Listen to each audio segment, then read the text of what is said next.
कल हमने रक्त और हमारा शरीर इसका आधा भाग पढ़ा था, शेष आधा आज पढ़ेंगे। हमारे पेट में कीड़े क्यों हो जाते हैं और इनसे कैसे बचा जा सकता है बताया जाएगा। रक्त के सफ़ेद कणों को वीरसिपाही क्यों कहते हैं, आज इस अध्याय में बताया जाएगा। मनुष्य के शरीर में कितना रक्त होता है और कौन मनुष्य रक्तदान कर सकता है, ये सब बातें आप आज के अध्याय में पढ़ोगे। तो बच्चों हम अब शुरू करते हैं। यदि कोई व्यक्ति उचित आहार ग्रहण नहीं करता तो इन कारखानों को आवश्यकता अनुसार कच्चा माल नहीं मिल पाता। जैसे कि कल हमने पढ़े थे कि हमारा शरीर भी एक कारखाना है, प्रोटीन लौह तत्व और विटामिन रूपी कच्चे माल की से ज़रूरत होती है। आज वही बताया जा रहा है। नतीजा यह है, नतीजा तो है, परिणाम यह है कि रक्त कण बन नहीं पाते।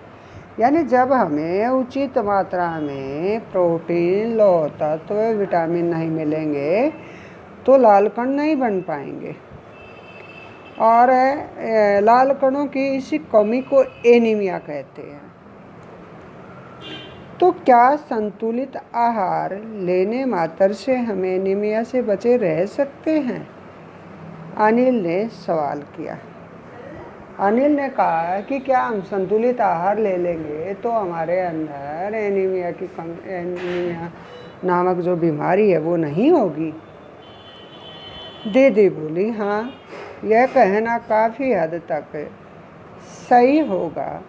यो तो एनीमिया बहुत से कारणों से हो सकता है, इसके कारण और भी कई हैं, किंतु हमारे देश में सबसे बड़ा कारण पौष्टिक आहार की कमी है। यानी हमें ऐसा भोजन लेना चाहिए जिसमें विटामिन प्रोटीन कैल्शियम सारी चीज़ें हो।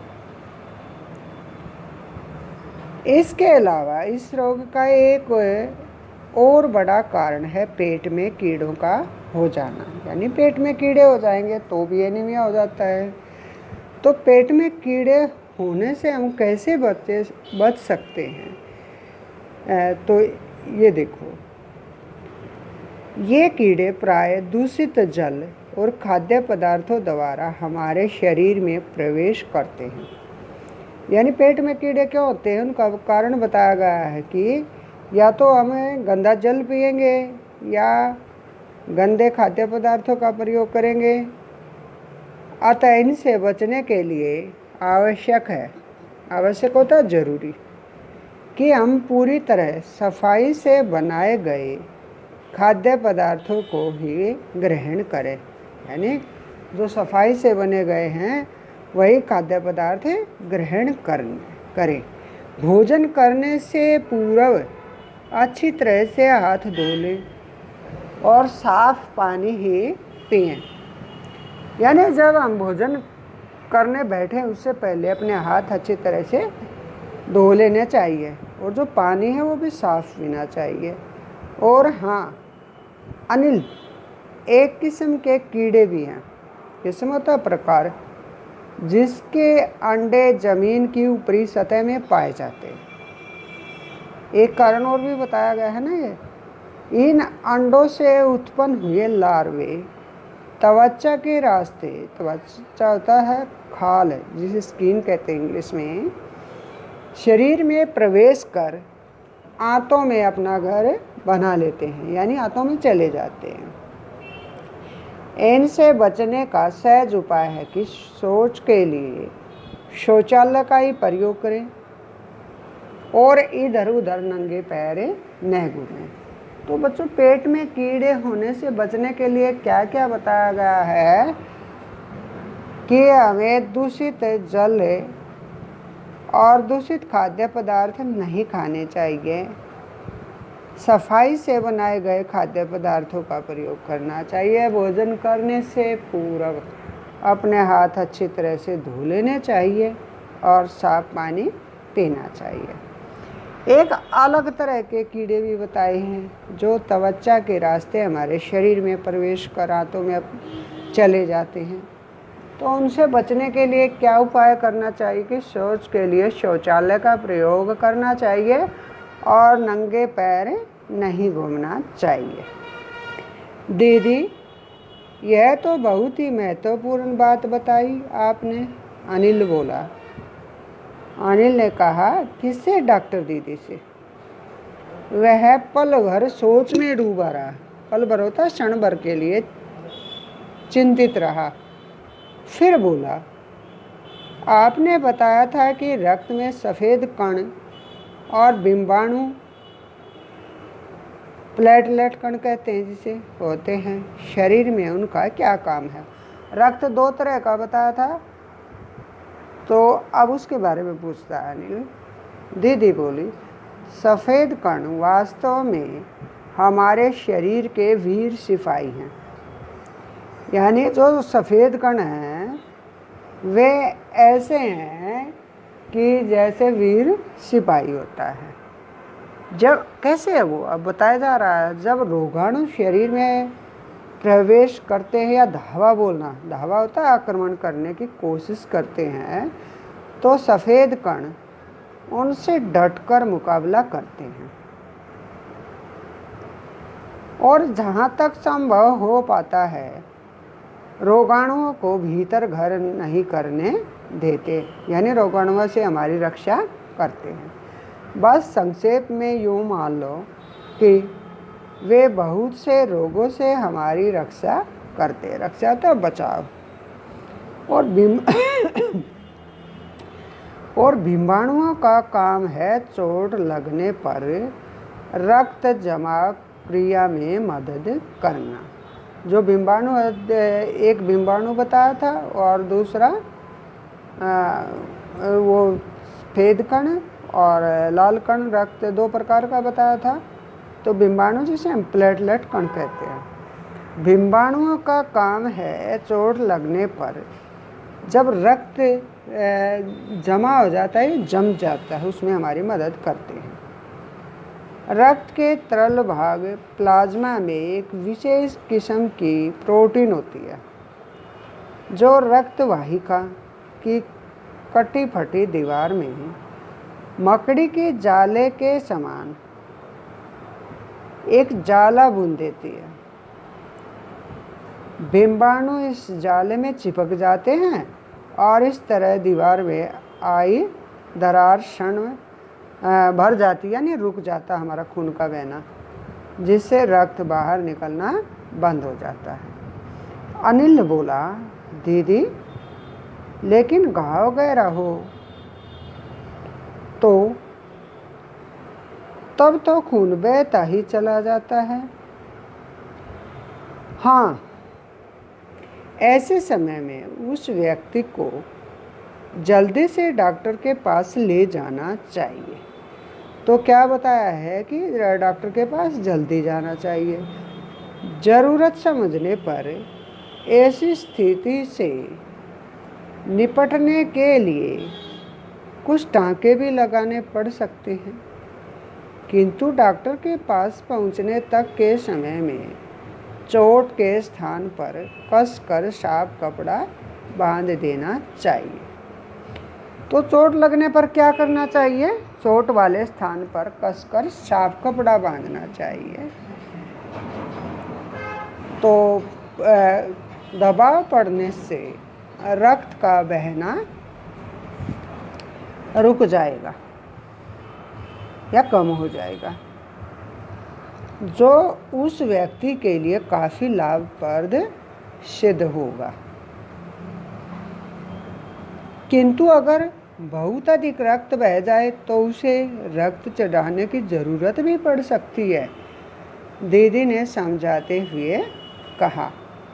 अनिल ने कहा, क्या ऐसे समय में किसी भी व्यक्ति का रक्त काम आ सकता है?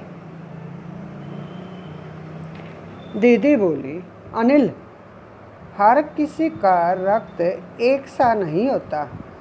कुछ विशेष गुणों के आधार पर रक्त को 4 मुख्य वर्गों में बांट दिया गया है। कितने वर्गों में? 4 वर्गों में।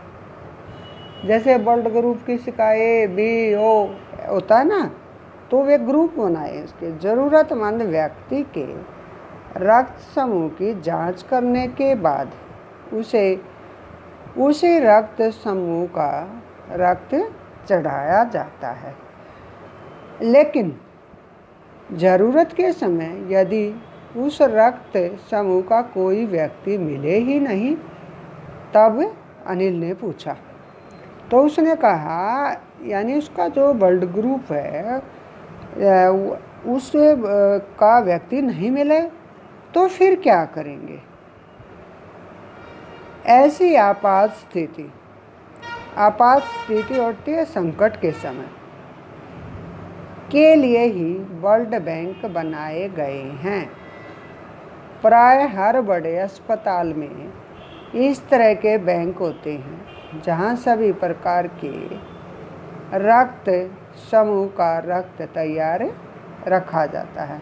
यानी क्या है कि अस्पताल में ब्लड बैंक बनाए जाते हैं और वहाँ पर हर ग्रुप का ग्रुप होता है समूह, हर समूह का रक्त वहाँ तैयार मिल जाता है। किंतु इन ब्लड बैंकों में रक्त का भंडार सुरक्षित रहे, इसके लिए यह आवश्यक है कि हम समय समय पर रक्तदान करते रहें, दीदी ने कहा। तो क्या मैं भी रक्तदान कर सकता हूँ? अनिल ने पूछा। अनिल ने कहा, क्या मैं रक्तदान कर सकता हूँ? नहीं, अभी तुम छोटे हो।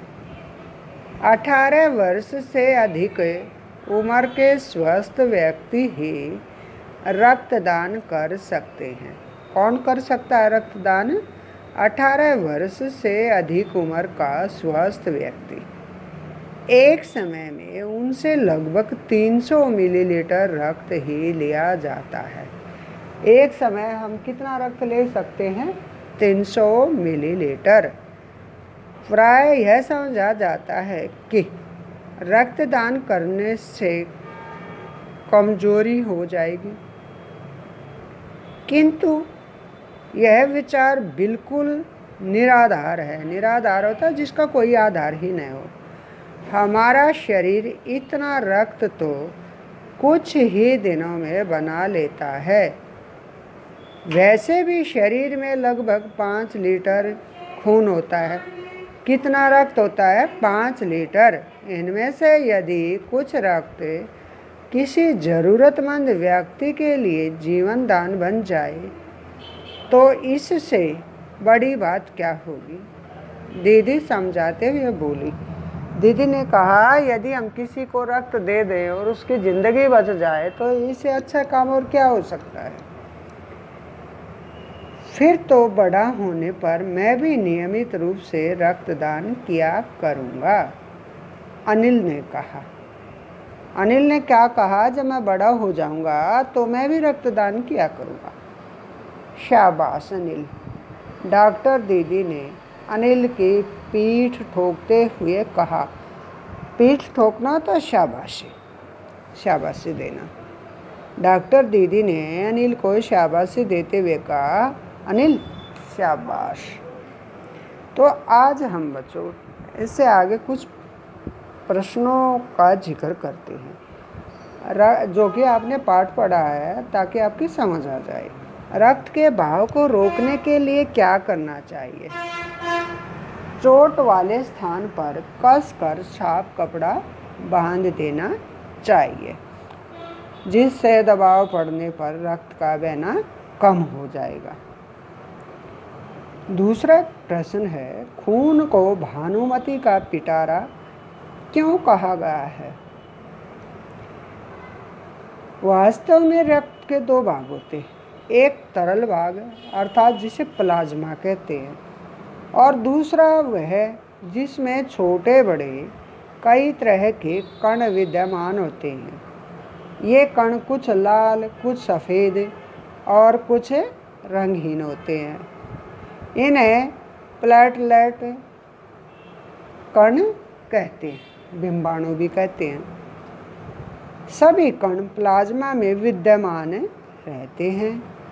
इनकी संख्या एक रक्त बूंद में, यानी खून की जो एक बूंद है उसमें लाखों में होती है। अतः यही कारण है कि इसे भानुमति का पिटारा कहा गया है। एनीमिया से बचने के लिए हमें क्या करना चाहिए? एनीमिया से बचने के लिए हमें दूध, फल, हरी सब्जी, अंडा और मांस खाना चाहिए। अगला प्रश्न है, पेट में कीड़े क्यों हो जाते हैं? इनसे कैसे बचा जा सकता है? पेट में कीड़े प्रायः दूषित जल एवं दूषित खाद्य पदार्थों द्वारा होते हैं। कभी कभी धरती की ऊपरी सतह पर कीड़ों के लार्वे त्वचा के रास्ते हमारे शरीर में प्रवेश करते हैं। इनसे बचने के लिए हमें स्वस्थ जल पीना चाहिए, शुद्ध भोजन खाना चाहिए, नंगे पैर नहीं घूमना चाहिए, शौच के लिए शौचालय का प्रयोग करना चाहिए। अगला प्रश्न है, रक्त के सफ़ेद कणों को वीर सिपाही क्यों कहा गया है?